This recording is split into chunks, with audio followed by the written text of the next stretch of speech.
All right, mindset isn't just part of the game, it is the game and the missing piece, especially for young athletes.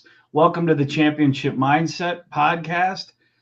This show is for athletes, coaches, parents, anyone who wants peak performance from themselves in sports and in life. Life is a sport. Okay. Each week you're going to hear real stories, real tools, mindset upgrades that you can apply and use right away. I'm Spencer Senn. My sports career ended in an instant, one injury, and it was all over.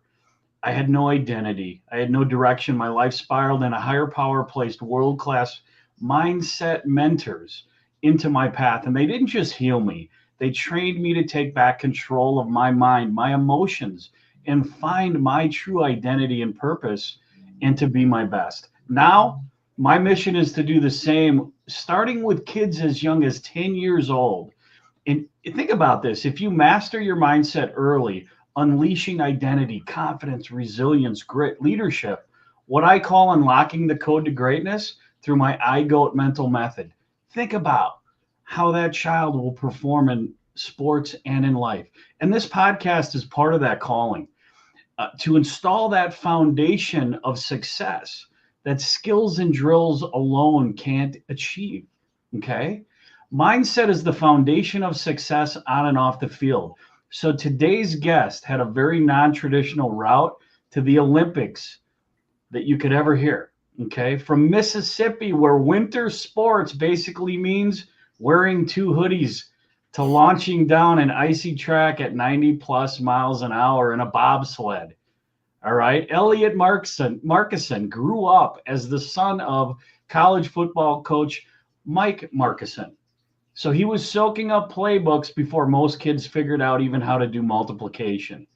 All right. So, and he played high level football at University of Mississippi, Ole Miss, spent time in China as a coach, teacher, sports diplomat, and then signed on to sports where the game plan is simple. Hold on tight and pray the breaks are good in a good mood.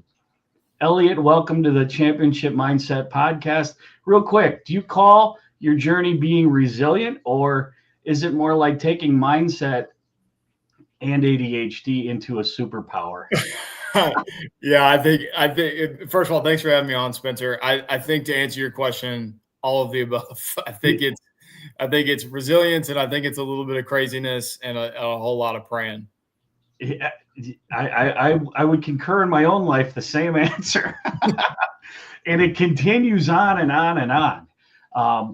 So when we've talked, okay, prior to coming on, you had mentioned that as early as you remembering things, lessons as early as 7 years old, looking back, what was difficult for you and how did you overcome it? What sticks out from those early days? What beliefs, habits got installed so early they still shape who you are today and how you compete?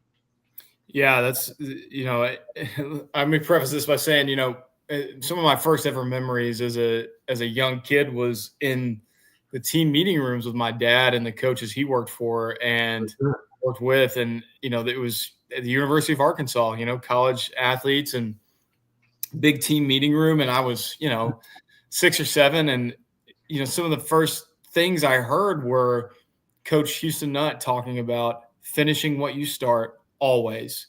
Be a Okay. man of your word, treat everybody the same from the janitor to the CEO, and carry yourself a little bit of pride and humility and dignity, because you never know who's watching you, how you carry yourself, how you talk, how you act. And these lessons kind of stuck with me as a young man, as a kid. And then fast forward, not so long after that, I'm sitting in these college, football team meeting rooms because I'm playing college football. And, that's really when it hit me that like these lessons were socially imprinted on me, just like you kind of train a dog, right? To heal and to come. And that was me. And I didn't even know that was happening, but because I was so insulated and surrounded by what I thought was the picture of a very successful man and a leader and a positive figure in society. Okay. It was just kind of it was revolutionary for me. And so I didn't know that until I started learning about my friends and kind of their backgrounds. And I was like, oh man, like I had a really abnormal childhood. And I think that, plays into, the decisions and my journey so far today. For sure. And as you were, in that scenario as a child, I mean, like you said, we don't know until later. Mm. But what we do recognize is challenges. Like what type of challenges did you have to overcome when you were that young age? Because you Yeah. had a lot of great support, but that as humans, we still have mental challenges that we have to overcome no matter what we're doing. Yeah. I think the hardest thing about being a coach's kid is, especially a coach who is in, Division I collegiate athletics and football, no less. Our family's life was very public. When you're Okay. winning, it's great. And when you're not winning, you don't even want to go to school because Okay. your friends are going to say stuff that their parents, they're just regurgitating what they've heard from their parents at Sure. their house. And yeah, I mean, there was a lot of, I don't want to say bullying, but I mean, man, there was a lot of things said. I remember a lot of fights on the practice football field when I was younger, just guys saying stuff and, and and I think it just made me tougher. I think at the end of the day. Okay. Yeah. I mean, I can definitely see that happening for sure. And right. I mean, there's positive, there's negative, there's all kinds of stuff that, years later you can look back and say, I was kind of programmed this way. But it really is how you process that information and then how you apply it. What do you do with it? You know what I'm saying? And it sounds like you had a great foundational support cast in your family, which is key. And that's something that needs to be reinforced and brought back today for kids. And it's wild how the earliest programming sticks, right? For better or worse. And that is exactly why, as you were learning what I do, that's why I work with kids as young as 10. Okay. Right. You were exposed to it even earlier. I mean, it starts when we come out of the womb, right? Because if you get the right software early, if you get the right programming and you get the right, it helps you build beliefs, values, and identity, right? And kids are lacking this today. People are lacking this. Right. Okay. And by getting those things that you talked about that were positive, it helps you grow into the best version of yourself on the field and off, right? Right. And I will say on top of that, one good thing about, my dad was a professional coach, right? My father was never one of the parents, especially when I got into high school football and high school sports. He was never a sideline parent, even though he was a college football coach. And a lot of people ask me about this. And now that I think about it, it is kind of funny. I mean, he was never overstepping his bounds with the coaches that I had. He knew that, I'm a college football coach and my son's a high school football player. Okay. At a really good school. But he wasn't the parent in the stands pointing the finger, yelling. He sat there, and if I wanted to talk about my game after, we talked about it. But he never pressed me, never tried to, coach me at home. I mean, yeah, we would talk about things, but he was never hard like that. And he always had faith that he was like, you are being coached by your coaches, and I'm not your coach, I'm your father. So if you want to talk about it, we'll talk about it, and I can help you with things. But at the end of the day, man, you have to have your own experience, and you got to learn these lessons yourself, because I won't be there to fight those battles for you when you're older, right? And that is something I was so thankful for, because it, every American sees it. The parent in the stands, my son should be playing, blah, blah, blah, blah. And so I was really thankful for that.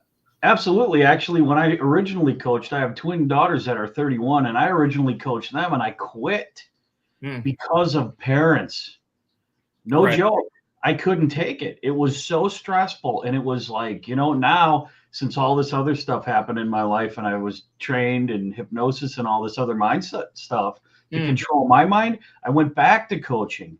And now I'm bringing this to it. We were talking about this earlier, helping coaches start communicating in a different way, help the players look at things in a more positive sense. And then parents, I'm actually putting a program together to help parents, coaches, and the athletes separately, because one game, this parent was screaming at their 9-year-old son, if you don't catch the ball like this, I'm coming out on the field. And I'm on the field coaching, and I'm just thinking, wow, I might have to go talk to that parent. You know what I Right. mean? And it was the other team's parent. Wow. But anyhow, it's a growing problem. And then you see that. So that's programming, right? What that kid is receiving from that message, there's nothing positive in there. No. But their mind is processing that, grabbing it, and now it's programming, right? So more than likely, that kid is going to have that come out of him on the field in life. You know what I'm saying? You said it before. You were taught respect. That's one of many elements that needs to come back. Okay, with everybody. Right. And getting this instilled in kids right away, listening to a message like yours or mine is the key start, you know. So we talked about your next transition, really, starting a brand new school, going into 8th grade. Man, that's a brutal age. I mean, there's a lot going on. How did you navigate walking into that new school, that new room? Was there a mindset you learned, or did you just have to build it the hard way and just allow it to happen and move through it? Man, I guess it's interesting you asked me this because I've never really framed it that way before. And it was hard because moving from, Fayetteville, Arkansas, great town, great college town, and had I spent 11 years of my life there. And then I show up to Oxford, Mississippi, which is a fourth of the size of Fayetteville. I went to a small county school.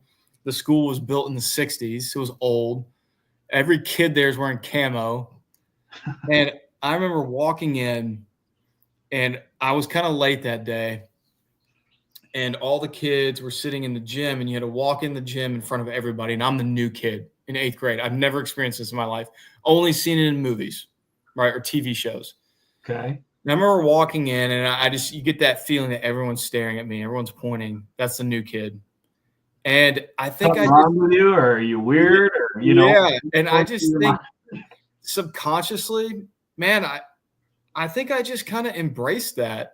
Okay. And it's, kind of goes to this, overarching theme of my life thus far is, doing hard things. And I think being subjected to that at that age kind of built that foundation of mental resilience of like, hey, you know what, man, if you got enough faculty and enough gumption about you and enough humility to learn and to hear people out, you'll be successful in this life and you can handle any challenges that come at you. And I think in 8th grade is when that foundation was laid. Yeah, well, actually, I mean, not to disagree with you, but I would disagree with you because what you said originally really were foundational building blocks. Respect, your dad letting you alone, not going, hey, what did you do good? What did you do bad after you played? He helped you. He allowed you to become, right? And as opposed to him or other parents like, I got to get in here and influence this. I got to control this. I got to, you know what I mean? He allowed you to start experiencing. And I think in what I heard you saying, what I got out of it is you gained a confidence at a very young age or a resilience in how your mind was open and how you were going to move through it, where you allowed yourself for it to happen, and that's that's hard to teach. Okay. It can only be influenced, in my opinion. Right. Okay. Or programmed. Influence is programming, right? Whether it's good or bad. Okay. So yeah, that's awesome, man. So fast. It was hard. Don't get me wrong. It was hard. And, but I told my dad this a few years ago, and I was like, I'm glad it was harder for my sister I have an older sister, and she started in 9th grade. So she started right in high school, in a new high school, in a new state, new town. I was in middle school still, but yeah, I thanked my dad for that. I was like, I'm glad we did that. I'm glad we moved. I'm actually glad we didn't stay in Fayetteville because at the end of it, my upbringing in Mississippi, I cherish more than anything to claim that as my home and what I learned there. And I really think that was such a formative time of my life that, I wouldn't be the young man I am today without that time, without that hardship. in 8th grade. It started, and then that walking in the gym in 8th grade. And I wish I could go back and, just pat, little Elliot on the back and say, hey, man, it's going to be okay. Yeah, for sure. And you and I were having a conversation earlier about so much of society today is in the mindset of, like what you said, like the victim mentality. It's happening to me. Right. And we don't realize until later, if ever. But like for me, I realized 4 or 5 years ago, I was in the victim mentality. I lived that way. So what am I doing in my influence? I'm not being my best. I'm influencing my kids, my granddaughter, my wife. You know what I'm saying? And it's happening to them too. Right. To that shift to it happened for me. Right. It happened for you to be the best version of yourself. And your path, my path is kind of all over the place. That's why I brought the ADHD in there. A mentor of mine literally told me, and it's stuck. This is again programming. ADHD is a label, right? And you can go buy drugs or be sold drugs to manage your ADHD. Well, why would you want to manage it? Think about this. If somebody has ADHD, that means their attention can be on 12 different things at one time.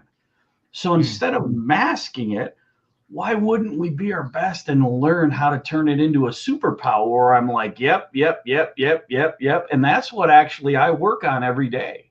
Right. How many things can I do well at one time? Because you said something earlier before the show, we only have so much time here, right? So how much can we do? How much can we influence in a positive way to lift this world up and be our best self? And when that happens, we're having fun. Right. We're not used to this kind of language or talk, are we? No, it's more, and this is where going to China helped me, right?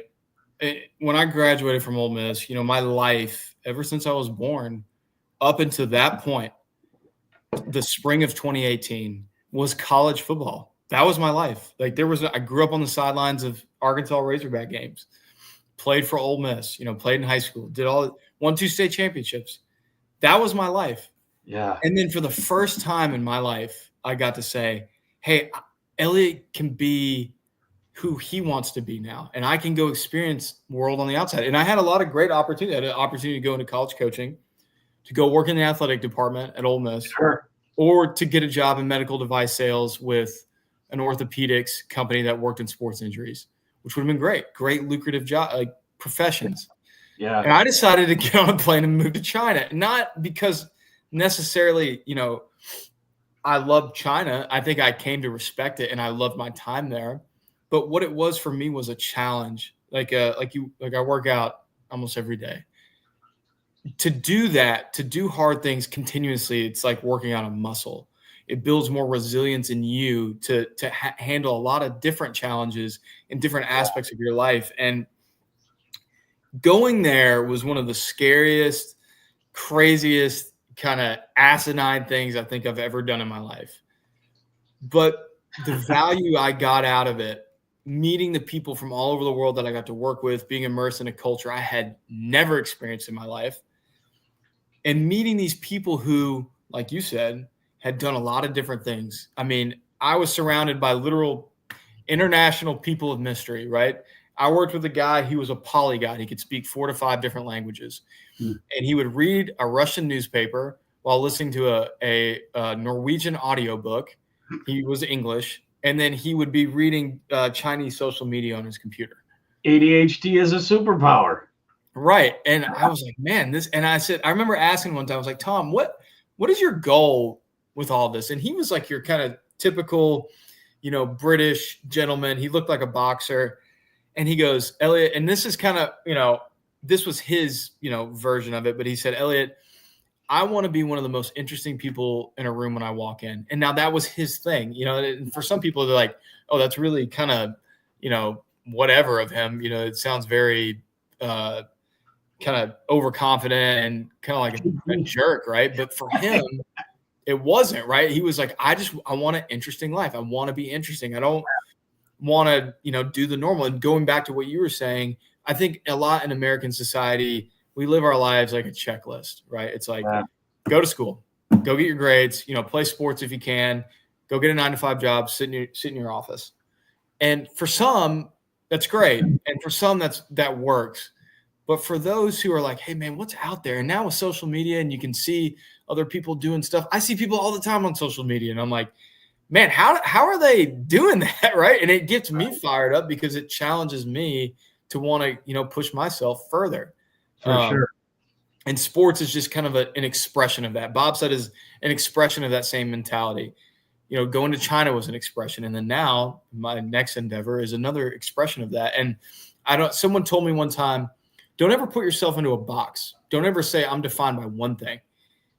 Be defined by many different things, have many different interests and skills, and it makes you a more well-rounded human. And so my advice for, any parent or coach listening, encourage your kids to do different sports. This is a big one. Don't just specialize in football in 7th grade, right? Let them run track. Let them play soccer. Let them learn an instrument, right? Like, there you go. It only makes your kid a more well-rounded athlete. And if you want an insider tip on recruiting, college coaches don't care if your kid specializes. They would rather recruit an all-around athlete than a kid who's been taking quarterback lessons since he was 5, period. That's right. Why? Because you're on a team. You've got to be able to manage. You got to be able to fit in. You got to be able to adjust and, have an identity of flexibility and openness, right? Because if you don't, and I learned this, if you're not that way, you stop growing. Okay. We stop evolving and we start flatlining. Okay. What does flatlining mean in the hospital? You're dead. It's not good. Okay. So we keep our open mind and develop our identity through it. How many experience can we have? And I mean, there's so much we can talk about, but I just want to, highlight for people that are going to see this either live now or the recording. I mean, you were in situations where you were playing high level football in high school, and then your dad moves to Wisconsin where I'm at to coach, and you ended up staying behind. That had to be a hard thing. That was another identity shift, a loyalty, identity, your direction, all of that stuff where you're like, hell no. And the coaches were like, hell no, right? Because you were on a path. And then that turned into going to Ole Miss, where you kept playing an even higher level, but you continued a path where that just kept gradually, your experiences kept elevating. Okay, whether you understood it or not, your open mind, your respect for yourself and others allowed you, to keep having those things show up. If we close our mind down, this is what I mean by we stop growing. Those things stop happening. And guess what? They start happening to us instead of for us. Now our mind goes, oh, I'm feeling sorry today. I have no motivation. I have no energy. I have people ask me all the time, how do I get more motivation? Well, you don't get motivation. You create it. Right. It comes from the inside. So, and then you went from, championships to deciding you brought up going to China in a completely different culture to be a teacher, a coach, and then a sports diplomacy, right? Yeah. That's amazing. That's like, you know what I mean? And you threw yourself into that. Sounds like willingly. Yeah. And I remember China's funny. We would colloquially call it, my friends and I, foreigners that lived there, the island of misfit toys, because you would have dudes and girls show up from every corner of God's green earth, and you'd say, man, one of my buddies before he went to China, he was selling pottery in the desert in a traveling like art fair. And I was like, dude, how did you end up here? Some skateboarder from Baltimore. And here's me. And so I get to China and I get plugged into the American football community there really quickly, and come to find and meet a guy who had played football at Michigan. He'd been living in China for 8+ years. And he started this American football league there for, semi-professional. And so they were hosting a camp in Shanghai for Chinese players and coaches. And so they hired me, and then they got to hire my dad. And so they flew my dad out to China. And I'll never forget, I'd been living there for 9 or 10 months at the time, and seeing him, I met him at the hotel in Shanghai, and just seeing his face. And I was like, Dad, I'm here, I'm alive. And his eyes were bloodshot from the flight, because it's a 16, 17 hour flight. And he just looked at me and he's like, I can't believe I'm here right now. Yeah. Where you look at each other and you're like, man, this is weird. This is crazy. Yeah. And it was awesome. And I remember it was a 2-week trip, and we got to travel over China, and at the end he goes, man, the camp went so well. And, we got to influence and coach these Chinese players and their coaches. And I remember him telling me, he's like, man, you got to figure out a way to make this your career. And so, this is way before bobsled. I had no idea it was going to be going down, an icy track. And so I was thinking to myself, how do I make this my career? And so I remember getting home to Nashville, and, this is right at the start of COVID. And so the world shuts down, and I just went on, Google and started searching, how do you work in international sports? And, one thing led to another, and I got introduced to my former job working, as the implementing partner for the State Department on their sports diplomacy programs. And then I got to lead sports diplomacy programs. And, my recent one as a sports diplomat, I went to Hong Kong and got connected and ran a football clinic there. And so I think, and all this to say, this is a long, kind of run around, but I had my girlfriend and I had coffee with kind of a mentor here in Charlotte a couple weekends ago. And she's a mindset coach as well, and she works with corporate America. And she sat down and she goes, Elliot, because I'm kind of working through some things as my bobsled career comes to an end and the next things start. And she goes, Elliot, stop. You've accomplished so many things. Stop, hyper fixating on, planning and figuring out down the road, and start telling yourself, stop putting yourself in a box, and start telling yourself that you are these things, right? You are a speaker, you are a global ambassador, you are this, that, and the other. And, when I started to think about it more, it's like, these are things I've already done throughout my life. And I just, It's easy to lose sight of that. And you need to be reminded of, like, speak what you want into existence, right? Like, tell people this is what you're doing. This is where you want to go. And that's what I did to get my job in sports diplomacy. Like we were talking, man, let it out, do it, be it. You are it already. We're given all these gifts when we're born. We're just bringing them out, right? Right. Anything outside of that is we're closing it in and we're shutting it down. And that's where we stop growing. Right. So yeah, for sure. And the mindset is where everything starts, right? I mean, how is everything created? Through a thought. We take an action. And then we have an experience or the result of that. And it comes back in our mind. And that's where the programming happens, whether it's positive or negative. Now, what are you going to do with it? Who are you? Keep letting it flow. Have that open mind. Keep doing, keep allowing, right? Right. I'm sure some of the stuff I'm saying, you hear your girlfriend tell you. Yeah. And, it's funny you say that, because, another thing that especially high level athletes run into is this. We're so insulated with the groups that we train with. We are with every day, our friends, our colleagues, our peers that are athletes from, high collegiate level to professional level. And so you kind of get stuck in the mundane of, like, my day-to-day training with this, and you're always trying to push yourself at a high level. Right. And what we don't realize as high level athletes is there's a world outside of us that have no idea. And you become numb to it. And so the other day we're sitting down with an executive, and he was like, man, you guys have my girlfriend and I have a really cool story to tell. And for us, it's like, it's not that cool. I mean, it's, this is what we think. We're just people we love to compete. We love to push ourselves. We love to be part of something bigger than ourselves. Who wants to listen to us? Right. Right. We've paid for it through adversity and hard work and tribulations and hard times. But there are people that want to hear that and they want to experience that. And so sometimes it's reminding yourself, and then going back to, everybody has a story to tell. Everybody is going through something that can be told, and somebody else might have the same problem. and they might be going through something similar. And just to hear that kind of relation and kind of like, oh man, like I can relate to that. Yeah. Like, I had a flat tire today on the way to work. Yeah. So did this guy. That's a very human thing. It didn't happen to me. Right. It's, it goes back to that same, like, kind of relation mindset and being grateful and, kind of accepting, adversity. Right. So That's right, man. Great stuff. Now, real quick, we don't have a lot of time, but how the heck did you end up in the Olympics for bobsled?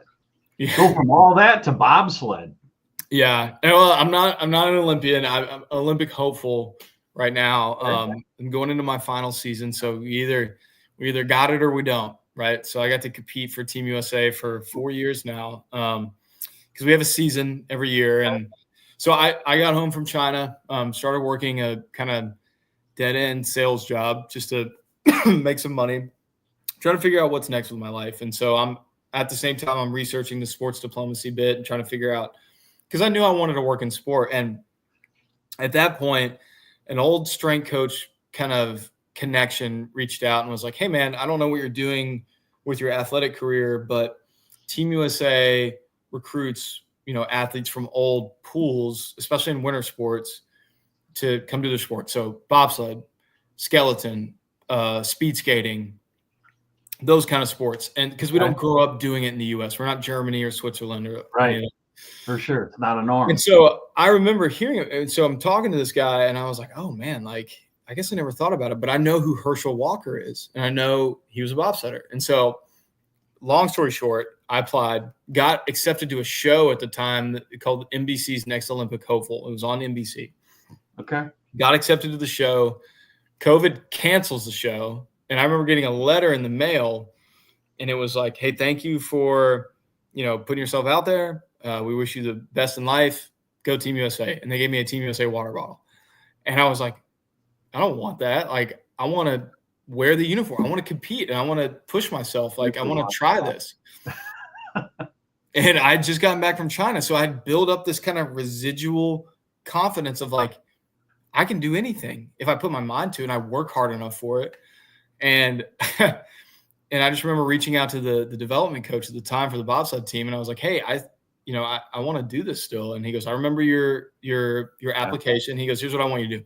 He's like, I want you to do a virtual combine, have your roommates film you, do a bunch of stuff. Was on a couple team meetings.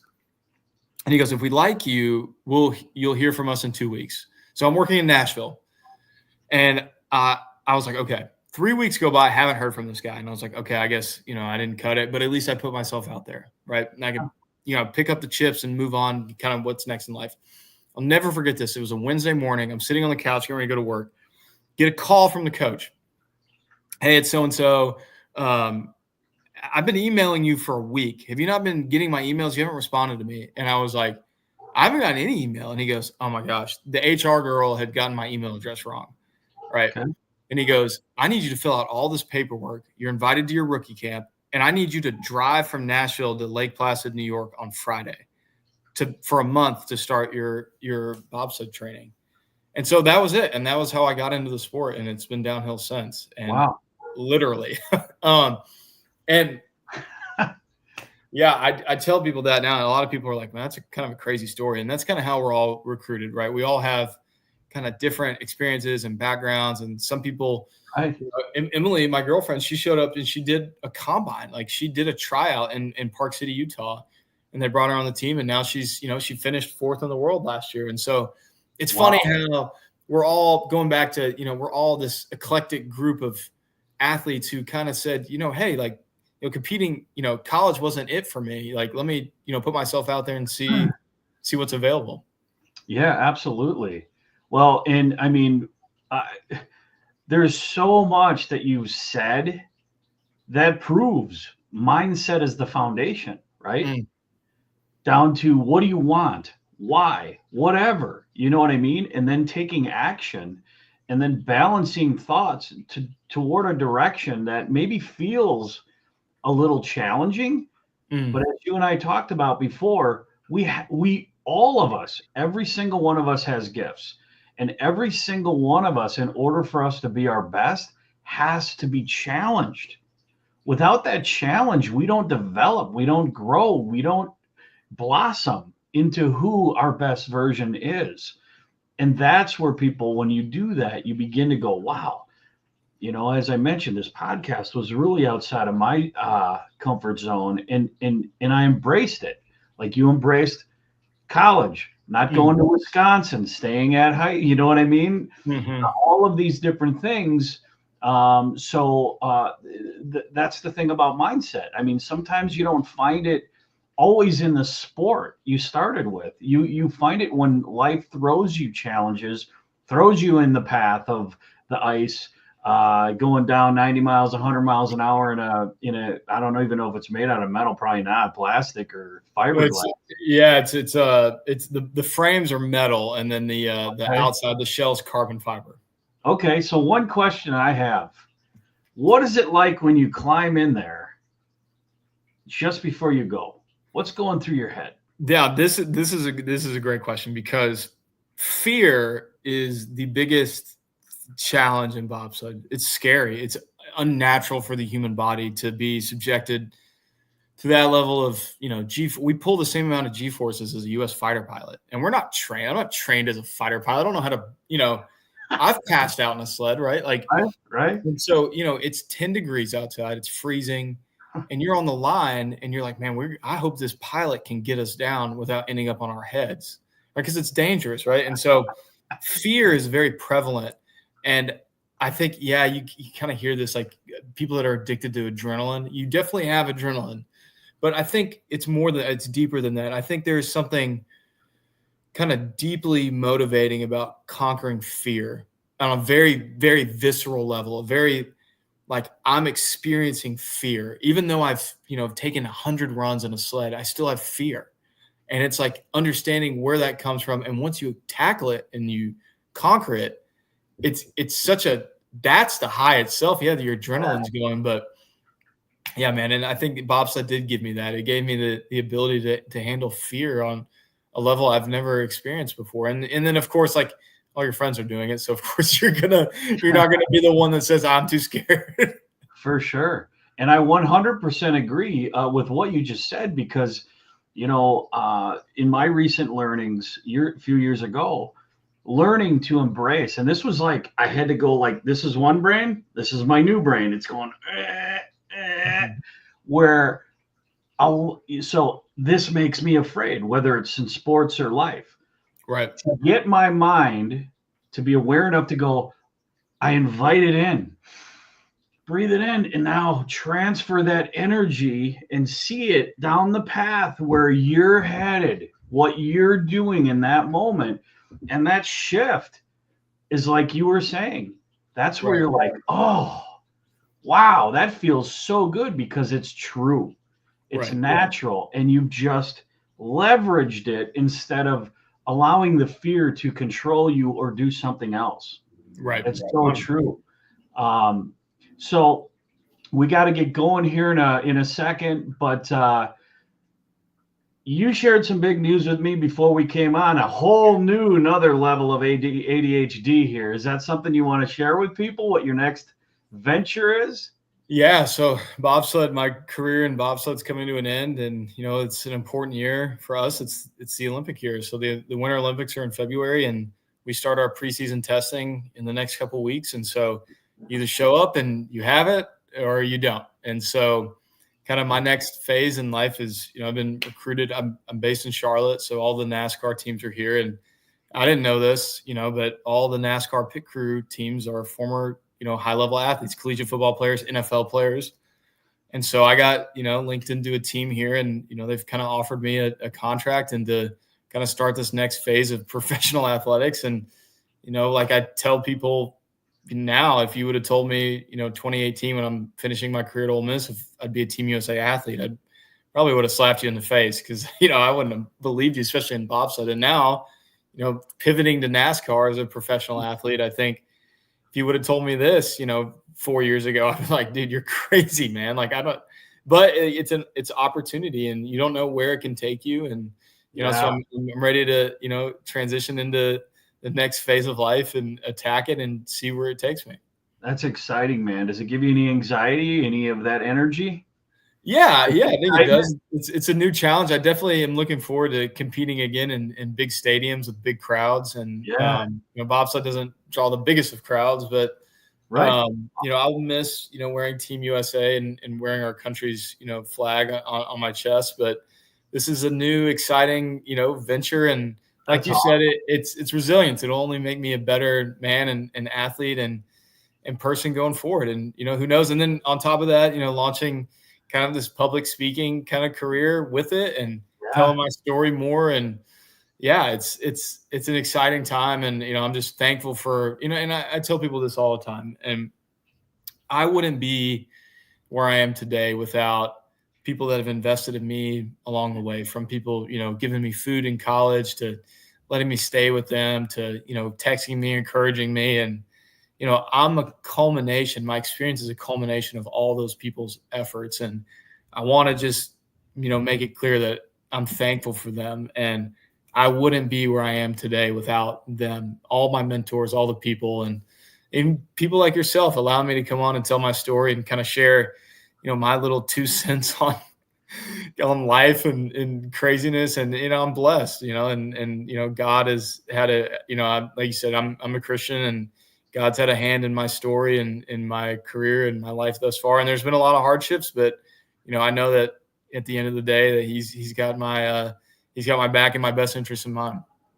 absolutely, man. And I'm grateful for you to come on as well, because supporting a mission of helping children and helping them get the right mindset and trained and taught to go out into life. And yeah, I mean, everything has happened for me at this point, including you showing up here. Hmm. And I want to leave with people with something on part of that last part of the story, um, where when we feel that anxious excitement feeling when we got something big in front of us, challenging adjustment in life.